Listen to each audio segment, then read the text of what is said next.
Theatrical Shenanigans with April Pardoe. Hello there, and welcome to this penultimate episode of the season of Theatrical Shenanigans, where I, your host, Rachel Feeney Williams, am here to offer you another experience of a wonderful audio play and a chat with a guest. Speaking of which, my guest today has been active in Northampton Community Theatre for over 25 years. She's worked with multiple organisations, performing roles ranging from a chorus member in many Gilbert and Sullivan musicals through to most recently in when she fulfilled a lifetime ambition by playing Lady Macbeth in the Dunstan Players' first ever Shakespeare production. This year, she'll also be stepping out of her performance shoes to make her directorial debut. To discuss that and many other things, I am thrilled to welcome April Pardoe. Thank you, Rachel. It's very nice to be here. It's a thrill to have you here. So, as always, we start at the very beginning. How did you get your start in the arts world? So I'd always been interested in theatre and particularly Shakespeare. I'm a bit of a Shakespeare obsessive.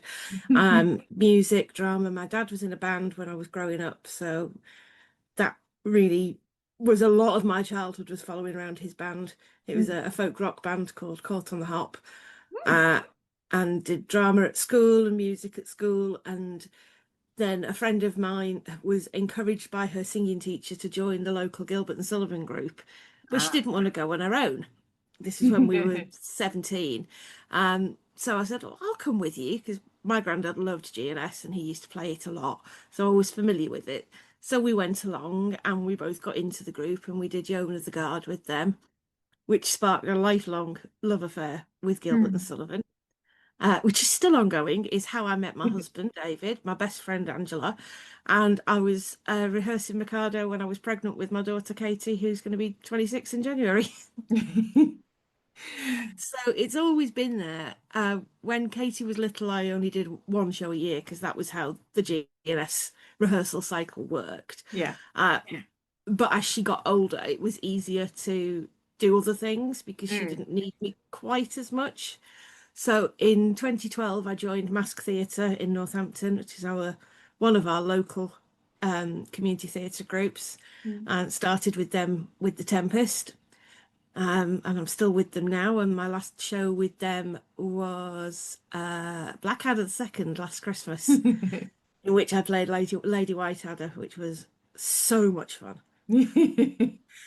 I've worked with various other groups, and mostly I work between MASS and Playhouse and Dunstan Players, all based in Northampton. I wanted to do as much as I could. And I think my record was doing 8 plays in a year. Good God. And I would bounce from show to show to show to show to show. And I loved it. And this year I've done 3 shows, which is a lot. Yeah. So I did a bunch of amateurs in January, which was great fun. I was playing the character of the fool, who did all the little singing bits at the end of each scene, linking the whole story together, which was great fun. Then I did When the Wind Blows with Dustin, and that was really hard because it's a 2-hander. And it's hugely, hugely emotional. So it was exhausting for me and John, who was playing the other character. And then I did Macbeth. Yeah. And I'm not in a theatre, so I don't have to call it the Scottish play. No, you don't. No, that's very true. Where I was able to fulfill a lifetime ambition of playing Lady M, and I loved every minute of it. But as you just said, you've had a fabulous history as a performer, and I know you said Lady Macbeth was a lifelong ambition, but is there a play that you've yet to do that you really want to do? I think there's 2 specifically. I would love to play Madame Arcati in Blithe Spirits. Oh, yes. And I would love, love, love to play Lady Bracknell in The Importance of Being Earnest. But you are now making your directing debut as well with Medea. Medea, yes. Medea. Yes. What made you decide that was the piece you wanted? So I'm working with a friend of mine, Mairead Kieran's, is my co-director, and we've been talking about directing for quite a while. And we were like, what are we going to do? I don't want to do the standard living room drama. I don't want to do a farce. Don't want to do anything that's particularly dated. And we knew we wanted to do something with really strong female characters. And I remembered that when I was at sixth form, we put on a production of Stephen Berkoff's Agamemnon, which really stayed with me. And I'm like, why don't we do something Greek that doesn't get done very often, but has those strong characters, and we can make it something more contemporary. So we'd be using a lot of Berkshire influences with the stylized movements and breaking down how the characters speak. So we'll be performing it in an 800-year-old stone church, which I'm very excited about, which will be a perfect setting. It's the same place we did Macbeth, so I have seen now and understand the potential of the venue and how we can use it to our advantage. 1st to the 4th of October 2026 at St Luke's Church in Northampton. There you go. Anyone in Northampton listening, go see. Yeah, through Dustin Players. So. But then, if all that wasn't enough and you weren't still doing loads, you also work with Creative as an arts admin virtual assistant. That's right. How exactly does that work, and what made you decide it was what you wanted to do? So, I'd always wanted to run my own business. My background is in PA and admin for over 20 years of my career. And my original intention had always been to set up my own business as a side hustle. So when the NHS offered me redundancy nearly 2 years ago, basically I bit their hand off and used the money to set up my business. I'd done a bit of arts admin when I was at uni, because my degree, performance studies, covered all aspects of working in the theatre. And it was, apart from the acting, it was the arts admin that struck me as the most interesting. But it's really difficult to get those jobs. Actually in a theatre or with a company. And at the time, so this was like 25 years ago, there wasn't the same option to do stuff online. There wasn't such thing as a virtual assistant. But from probably about 2019, I'd started thinking about what this might look like because technology was there and so on. So I started doing the research and I could see that there was a gap in the market for people who are brilliantly creative, writers, actors, directors, photographers, all these people with these amazing skills. But then they're like, I don't know how to do a spreadsheet. I don't know how to plan a tour or do my contracts. And I was like, I have those skills. Let me take those skills and give them to the people that I love working with and help them out. So knowing that the gap was there and finding my niche and working hard to get the word out really helped. And sticking with my niche and knowing that those are the people I want to work with. I don't want to be taking minutes if I don't have to. I've done that, been there, done that. And so largely I work with small theatre companies, but also work with some individuals. And it's the best decision I ever made, honestly. Obviously, it's fits and starts. It's cyclical. There's times when you've got loads of work and times when you've got no work at all. But it balances out, and I wouldn't change a thing. So if there are people out there who listen to the show who've got theatre companies or they're individuals who, as you say, are wonderfully creative but don't know how to do the admin side, where can they find you?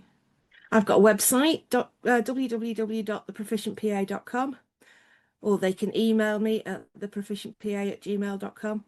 And I'm also on Facebook and Instagram, so they'll find me under The Proficient PA.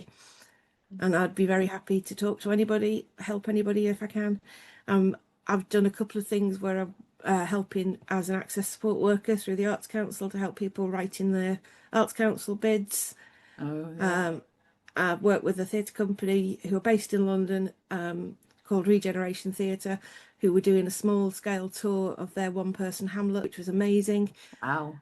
It was incredible. If you get the opportunity to see Regeneration Theatre's Hamlet with Mark Lockyer, it is incredible, really powerful.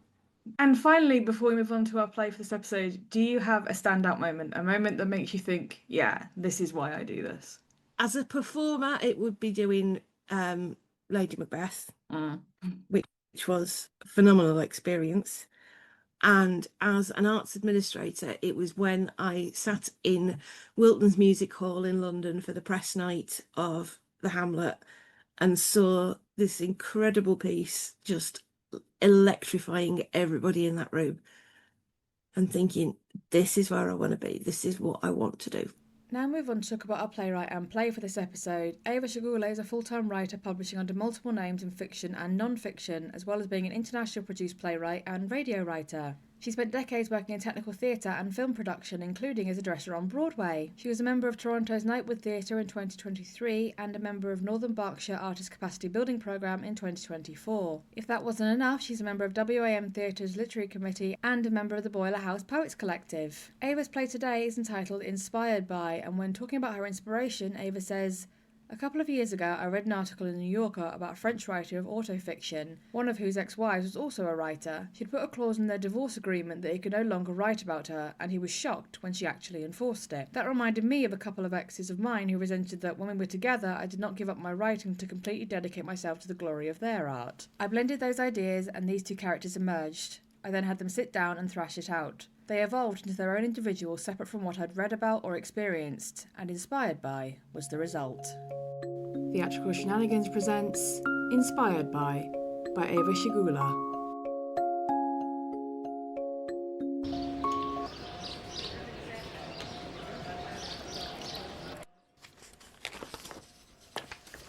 All finished here? With the meal, anyway. Dessert? Coffee? Another glass of Prosecco? I'll take you up on the Prosecco. Good plan. I'm sorry your dinner companion didn't show. He'll show, eventually. Oh, if you need the table... We always have room for you. Hello, darling. Oh. Sorry I'm late. You know how it goes. With you?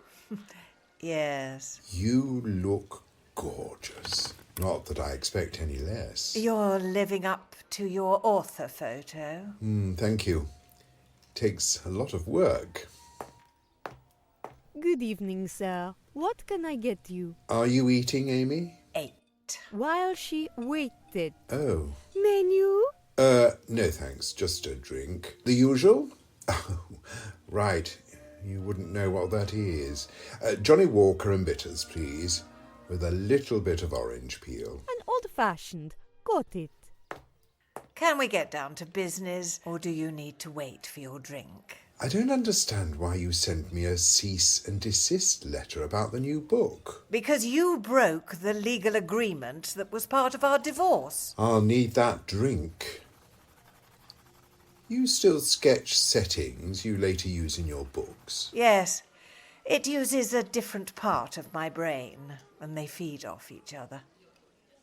The kids are doing well. Glad to hear it. Some of them are having kids of their own. Well, that happens when they grow up and have sex. Never thought I'd be a grandfather. What did you think would happen when all those kids you created with the different women in your life grew up? That they'd all choose childlessness to be the opposite of you? Oh, I don't know what I thought. That's what I'm trying to write about. Thank you. It's not like you ever spent time with them when they were kids. When it was your turn to have custody on summers or holidays, you turned them over to the woman in your life and acted like they weren't even there. That's not fair. I was one of those women. I know from personal experience. I couldn't let it interfere with the work. Well, that was never an option for any of your wives. That's different. Because none of us were serious artists, and you are. Sarah's cut me out of her life completely. She won't even let me meet my grandson. Give it time. She wants to raise Callum differently than she was raised. You stay in touch? Well, don't sound so shocked. I was her stepmother, just as she began adolescence. Do you keep in touch with all of them? Holidays, birthdays, important events in our lives. What about my exes? I worked hard to build cordial relationships with the mothers of your various children so that your children would always know they were wanted and loved. Some of those cordial relationships turned into friendships. Why would I let go of them just because I let go of you? It's not like you're the only thing we have to talk about. We all have lives, apart from the lives we had with you. Lisa doesn't want to build a relationship with my kids, or their kids. She said it has nothing to do with our lives now. Well, that's between you and Lisa. I spent some time in France recently, doing a residency. France is lovely on many levels. You've spent lots of time there since we split. I have. I did a few residency. Now I live there when I don't need to be in London. I'm starting to wonder if any of us needs to be in London. You always missed it when we were in the country. Oh, it's become ugly and loud. I'm glad I kept a place here, but I consider France home. With your lover. Going on 4 years now. We're a little more serious than that. Let me guess. An apartment in Paris? Fresh bread every morning, long walks and time spent in cafes? The apartment's been in his family for years. We have a small house in Brittany too. His job lets us travel a lot. I follow your social media posts, especially when you travel. I know. Do you mind? I haven't blocked you, have I? Oh. You look happy. I am. Not that I'd post the sad stuff. Even if we'd been on social media at the time. I'm not what's her name. Was that, 2 girlfriends ago? Or 3? Well, she wasn't really a girlfriend, more of a fling in between. You only ever flung when you were planning to switch partners. I hate being alone. It's those transitions that cause harm. If you just finish one relationship before jumping into the next one, so much pain could be avoided for all those involved. What does your lover even do? He's not an artist, is he? He's an art historian. He consults on international art theft, which is why we get to travel a lot. That's got to be rough on your writing. I can write anywhere. A skill I perfected when we were together. The first time you were in France was with me. The first time I was in Paris. I was a student, long before I met you. Really? Why did I think our first time together was your first time there? Because that's how your memory works. I was sure... Maybe it was a different wife. Ouch. The first time I considered living in France was when we had that dual residency in Camargue. We had fun. In France, in Greece, in Italy. Sometimes even in New York. We laughed a lot. We were good at making each other laugh. With each other, not at each other. I miss it. Our kind of fun. We can't get it back. We could create something new. I am creating something new.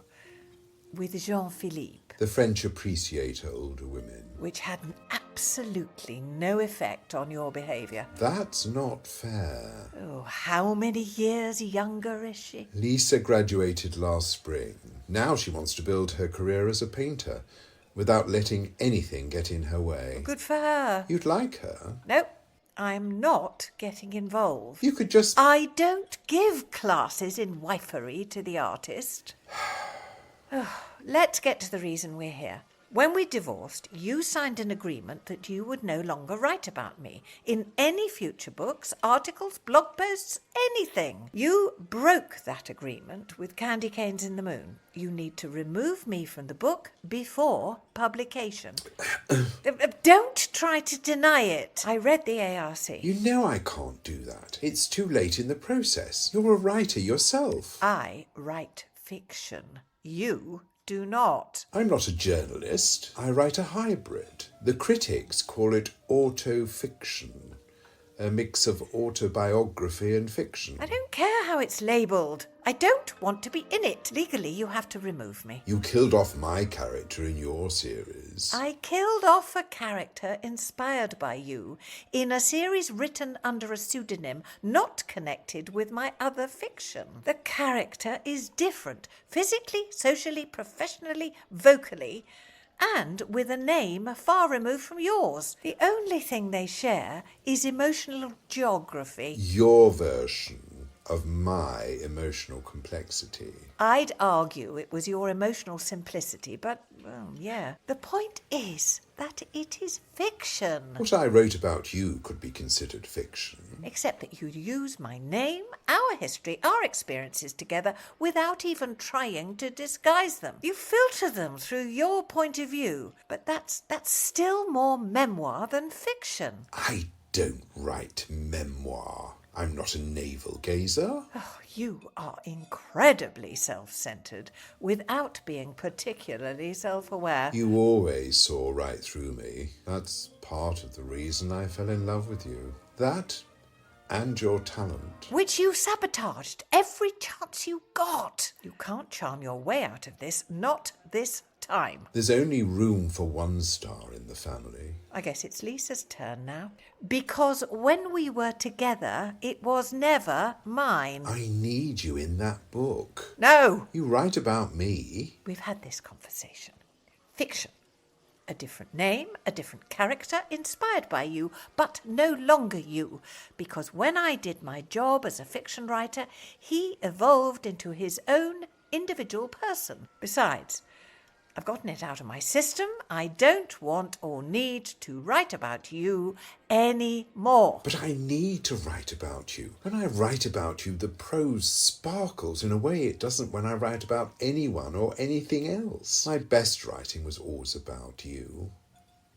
And with you. Then maybe you should have treated me like a partner while we were together, instead of like a combination housekeeper, nanny and concubine. That's why you're doing this. Revenge.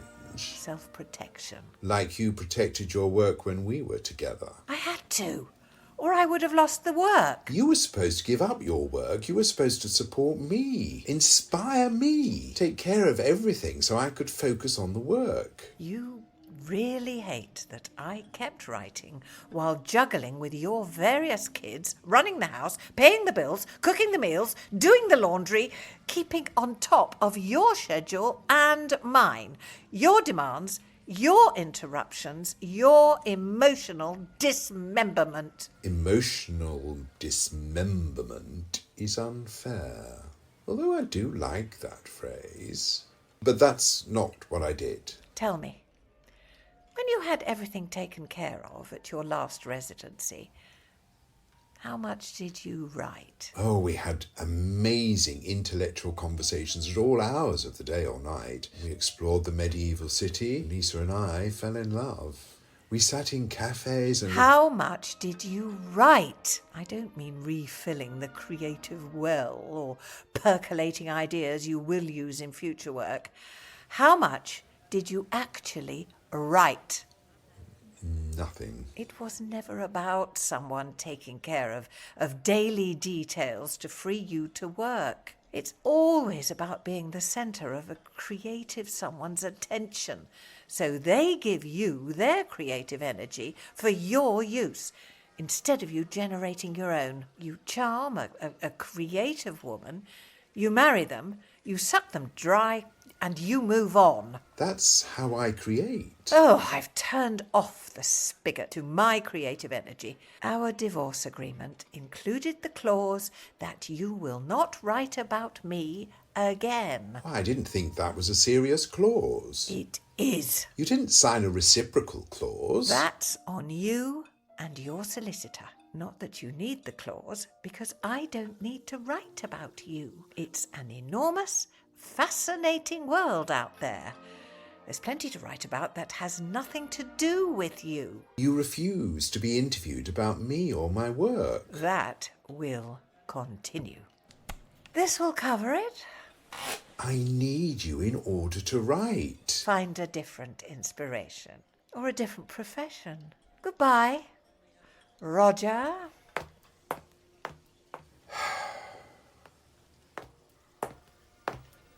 Anything else? How would you like to be a muse? You're kidding, right? What time does your shift end? No.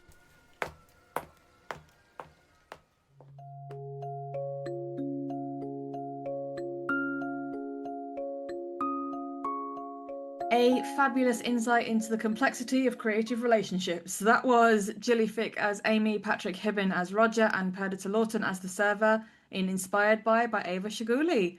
April, what did you think? Loved it. I thought it was brilliant. I really love the Amy character and her firm stance is like, no, you can't use me as inspiration anymore. The way male creatives always get the space and the freedom to do what they want, often at the expense of the women in their lives, is so powerful. Yeah, no, I totally agree. And I love the fact that Roger comes in on the charm offensive, because he knows what this conversation's about, because he's had the letter already. And the fact that he comes in and one of his first things he says to her is, "You look gorgeous, not that I expect any less." And like, oh, you're going on the charm offensive. Yeah, that's not going to work with Amy. No, no, I'm done with you. Yeah. The fact that she keeps in touch with his children, but he doesn't. Yeah. All his different relationships. It just shows how women are, whether they're your children or not, women are expected to pick up the slack when men drop the ball. Yeah. And it's an interesting, refreshing take as well, because it would have been so easy to, obviously their relationship ended and just have her as the stepmother who disappeared from their lives, or the partner who hates all of his other partners. But she's not. They've kind of almost formed this support group, as it were. Yeah, and she's very pragmatic as a character, but her boundaries are clear and she's so focused. She's like, no, you're not doing this to me. You get the feeling that it's taken her a lot of work to get to that point, but she won't be swayed by his charm. Yeah. That he's late, even though he needs her to do something for him. Yeah. Is just so disrespectful. And it's a very prime example of, you don't know how good you have something until it's gone. Yes. That she reels off the stuff that she used to like look after in their lives and their relationship, and he never even considered it. No. And he resented the fact that she still had the headspace to write when he has to have all that domestic stuff taken care of before he can even think about it. Yeah. It's just the assumption that women will pick up the slack all the time. I always think he's a very cliched example of what I would consider as the male equivalent of prima donna. I have to have things a certain way. Everything has to be like perfectly tidy around me, otherwise I can't create. And you just want to kind of almost kind of smack him across the head and go, "Don't be stupid." Yeah. And it's like, the world has to exist for me to do the things I want to do in the way I want to do them, and nothing else matters. Yeah, and the opposite ways they feel about relationships as well is really interesting, because he always sees them as just this passing fancy. It's a kind of revolving thing, whereas she was much more not only dedicated to him, but to the people she met through him afterwards. And I think it kind of shows in their creativity, the fact that she can consistently keep producing stuff without anything necessarily changing for her, whereas the first sign of inconvenience and he's stuck. But there's no real malice to her. She's very, as we said, she's very pragmatic about the whole thing. She doesn't want to be included in his work now, because she is no longer a part of his life, apart from her association to his exes and his children. Yeah, and she's moved on and she doesn't need that part of her life anymore. She's dealt with it. She's bought the t-shirt, as it were. And he resents the fact that she's able to move on so easily and maintain her creativity. It's like he wants to feel that he created her and he gave her the opportunities, when in reality, she made the opportunities despite him, not because of him. Yeah. And I love as an audience, we get to be almost a fly on the wall during this conversation, because it makes you want to have been part of more scenes to do with this, because their relationship is so interesting, and the relationships that they talk about Roger having in the past and currently, you get to the end thinking, well, now I want to know about him and Lisa and him and these other women. Is he exactly the same with every one of them, or is he slightly better or worse depending on what the woman is involved in? Yeah, I think he's probably a different version of the same all the way through, and the fact that it ends with him trying to chat up the waitress God. It's like, really? Have you no self-awareness at all? Just want to say to him, seriously, dude, do you not ever learn? Yeah. He's a living example of the fact that you cannot teach this old dog a new trick. No, indeed. again, there are moments where for each character where I find myself like really almost leaning forward to get involved with the fact that Roger actually turns around and says out loud, "There's only room for one star in the family." Yeah. You're like, what planet are you living on? Yeah, exactly. There are numerous celebrity families where all of them are famous, sometimes for different things, sometimes for the same thing, but there is more than enough spotlight. And the fact that he can't see that Yeah, just shows the size of the man's ego, quite frankly. absolutely. And like the whole thing's, his whole life's been set up to protect him and give him the space to do what he wants because of the sacrifices of all the different women and his children. And Amy's like, nah, I'm done. Yeah. You don't get to use that part of my life anymore. I'm taking control. I'm taking it back for myself. And I love the fact that, because while this is obviously created for audio, you can see it in your mind's eye as the set being very simple because it is just the two of them meeting for dinner and drinks coffee. So it is just a simple table and chairs scenario. Yeah. But the depth of their conversation and the way they pull you in as they talk about their history makes it the perfect piece for a really like intimate space. And in a world where you have the big budget musicals quite a lot, to find something that's quite intimate and quite delicate and intriguing in this nature is quite refreshing for me. Yeah. You almost want to be at the next table listening Yes. to them. Okay, we are almost out of time. April, your final thoughts on the piece as a whole? It's a really well-written piece, well-crafted, and it's a beautiful insight into a woman taking control of her life and not allowing her ex to keep using her creativity. Yeah, couldn't agree more. Okay, sadly we are out of time. April, thank you so much for being here and talking about all the amazing things you've done and this play. Thank you very much, Rachel. It's been a pleasure. And that is all the time we have for on this episode of Theatrical Shenanigans. I hope you enjoyed the play and my chat with April as much as I did. As I never get tired of saying, this show couldn't exist without its writers, actors, and of course you, its audience. So if you can show your support with a like, follow, share, or subscribe, then it is always appreciated. We will be back in 2 weeks with our final episode of this season, so I hope you can join us then. But in the meantime though, I've been Rachel Feeney Williams, this is Theatrical Shenanigans, bringing down the curtain and saying, I hope you can join us next time. Theatrical Shenanigans is part of an RFW Scripts production, found on Spotify, Apple Podcasts, Amazon Podcasts, and Podbean. Theme music is written and produced by Chris Cody.